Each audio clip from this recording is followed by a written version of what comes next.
এবার দেখা গেল মোহাম্মদ ইউনূস গেলেন কাতারে। 4 দিনের সরকারি সফরে কাতারে গিয়েছেন অন্তর্বর্তীকালীন সরকারের প্রধান উপদেষ্টা অধ্যাপক ডক্টর মোহাম্মদ ইউনূস। তিনি দোহায় আর্থানা সামিট 2025-এ অংশগ্রহণ করবেন বলে জানা যাচ্ছে। প্রধান উপদেষ্টার প্রেস সচিব সাফিকুল আলম জানান, কাতার সরকারের প্রোটোকল প্রধান এবং রাষ্ট্রদূত ইব্রাহিম फखरू डॉक्टर मोहम्मद यूनुस के स्वागत जानाते। कतर में प्रोफेसर मोहम्मद यूनुस का जिस तरह से वार्म वेलकम और शानदार इस्तकबाल हुआ है, क्या ही कमाल का स्वागत हुआ है। और फिर कतर के अमीर के साथ जो मीटिंग हुई है, जो बैठक हुई है, उसके बाद दोस्तों कतर ने कह दिया है कि हम आपको बहुत ही कम प्राइस में गैस देंगे। आपको पता है जो कतर है पूरी दुनिया को गैस एक्सपोर्ट करता है, तो अब वो बांग्लादेश को बहुत ही कम लो प्राइस में गैस देने जा रहा है कतर। लेकिन वही कतर के अमीर कुछ दिन पहले भारत में आए थे, किस तरह से स्वागत किया था। लेकिन ये जो अपॉर्चुनिटी है सिर्फ और सिर्फ बांग्लादेश के लिए है, ना कि हिंदुस्तान के लिए है। क्योंकि अब मानना पड़ेगा जो प्रोफेसर मोहम्मद यूनुस हैं वो बड़े अट्रैक्टिव पर्सनैलिटी है। वो वेस्ट में नहीं भाई, मिडिल ईस्ट में भी अपना करिश्मा, मिडिल ईस्ट में भी अपना जादू दिखा रहे हैं दुनिया। अस्सलामु अलैकुम दोस्तों, আমি এহসান খান আর আপনারা দেখছেন এহসান খান ইউটিউব চ্যানেল। আশা করি আপনারা সবাই ভালো আছেন।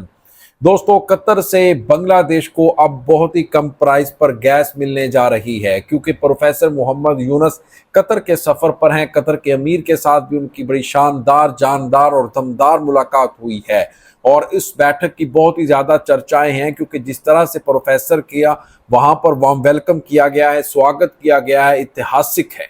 और इससे पहले कभी बांग्लादेशी किसी भी प्राइम मिनिस्टर या किसी भी प्रेसिडेंट का इस तरह से इस्तकबाल यानी वार्म वेलकम नहीं किया गया। अब मानना पड़ेगा कि प्रोफेसर ना के वेस्टर्न कंट्रीज के अंदर बल्कि मिडल ईस्ट में भी वो फेमस हैं, वो बहुत ही ज्यादा पॉपुलर हैं, उनको पसंद किया जाता है, उनको लाइक किया जाता है। तो दोस्तों कतर के ही अमीर आए थे कुछ दिन पहले इधर हिंदुस्तान में, लेकिन हिंदुस्तान में आकर उन्होंने कोई इस तरह की ऑफर नहीं दी कि हम भाई कम प्राइस में आपको ये जो गैस है वो देंगे, बल्कि वो उन्होंने बांग्लादेश को ये ऑफर करवाई है। दोस्तों इसी के ऊपर एक वीडियो क्लिप है, वो देखेंगे हम, फिर इसके ऊपर बात करेंगे। 3, 2, 1 एंड क्यू। প্রধানমন্ত্রী নরেন্দ্র মোদী আমেরিকা থেকে দেশে ফেরার পরেই কাতারের আমির Tamim bin Hamad Al Thani আসেন ভারতে, আর তাকে স্বাগত জানাতে প্রোটোকল ভেঙে বিমানবন্দরে হাজির ছিলেন স্বয়ং প্রধানমন্ত্রী নরেন্দ্র মোদী। এ থেকেই স্পষ্ট ভারতের সঙ্গে কাতারের সম্পর্ক অত্যন্ত মধুর। এবার দেখা গেল মোহাম্মদ ইউনূস গেলেন কাতারে। 4 দিনের সরকারি সফরে কাতারে গিয়েছেন অন্তর্বর্তীকালীন সরকারের প্রধান উপদেষ্টা অধ্যাপক ডক্টর মোহাম্মদ ইউনূস। তিনি দোহায় আর্থানা সামিট 2025-এ অংশগ্রহণ করবেন বলে জানা যাচ্ছে। প্রধান উপদেষ্টার প্রেস সচিব সাফিকুল আলম জানান, কাতার সরকারের প্রোটোকল প্রধান এবং রাষ্ট্রদূত ইব্রাহিম ফখরু ডক্টর মোহাম্মদ ইউনুসকে স্বাগত জানান।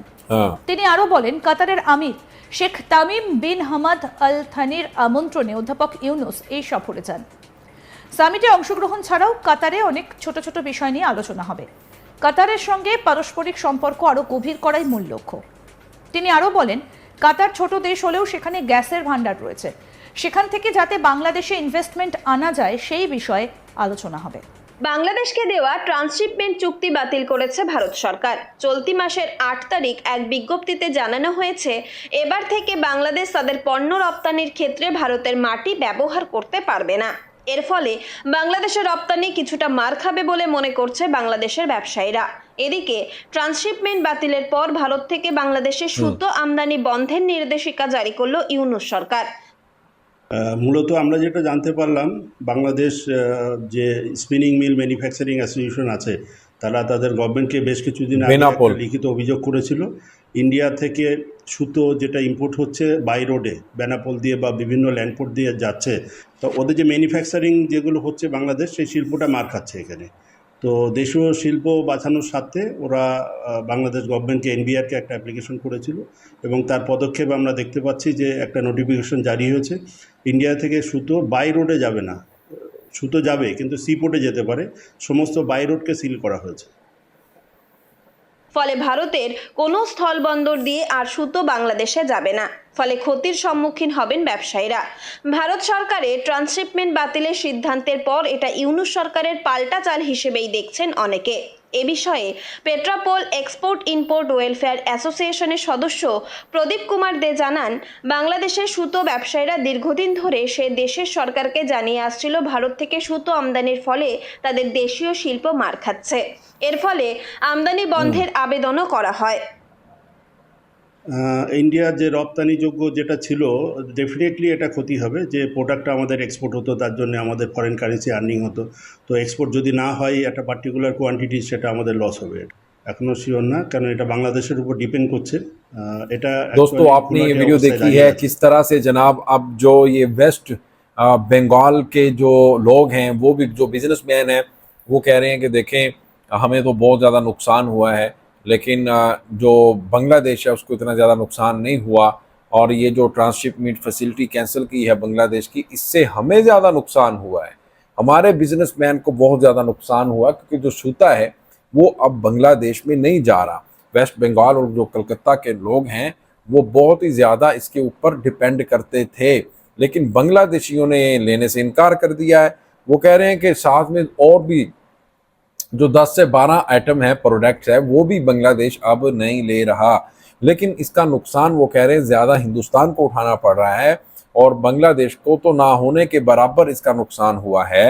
और दोस्तों आपको ये भी मैं बताऊं कि जो प्रोफेसर मोहम्मद यूनुस गए हुए हैं यानी कतर में, वो जो गैस अब बांग्लादेश को बहुत ही कम प्राइस पर देने की बात की गई है, इसमें जो इंडिया है इसको काफ़ी जलन हो रही है कि देखें जो प्रोफेसर मोहम्मद यूनुस है किस तरह से पाकिस्तान, चाइना, तुर्की और फिर अमेरिका और इसी तरह अब जनाब ये कतर, इनके साथ भी अपना जो रिश्ता है, ताल्लुकात हैं, वो बेहतर करता हुआ नज़र आ रहा है।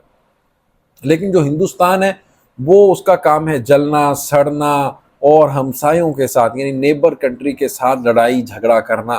अब देखें पाकिस्तान के साथ पंगा ले लिया है और पाकिस्तान तो इनको ऐसा जवाब देगा कि ये मुद्दतों याद रखेंगे। पहले नहीं दिया था 2019 में पुलवामा वाक़े के बाद, याद कीजिएगा दोस्तों, याद होगा आपको। लेकिन अब फिर ये पहलगाम वाला जो इशू है इस वक्त काफ़ी गर्म है और पाकिस्तान के ऊपर इल्ज़ाम लगाया जा रहा है। उनके पास कोई सबूत भी नहीं है, फॉल्स फ्लैग ऑपरेशन है और झूठी तस्वीरें लाकर सामने पेश कर दी हैं। तो मेरे ख्याल में अगर कोई इस तरह का अटैक करने की कोशिश की तो याद रखिएगा पाकिस्तान भी फौरी जवाब देगा। पाकिस्तान रुकने वाला नहीं है। एक बांग्लादेश था, उसके साथ भी इस तरह दुश्मनी कमा ली, फिर पाकिस्तान, इसी तरह चाइना, किसी एक भी जो हमसाया मुल्क है उनके साथ उसकी दोस्ती नहीं है, दुश्मनी ही दुश्मनी है। दोस्तों आपका क्या कहना है इस वीडियो के बारे में बताइएगा कमेंट सेक्शन में। मिलेंगे आपसे नेक्स्ट वीडियो में, तब तक के लिए अल्लाह हाफिज़।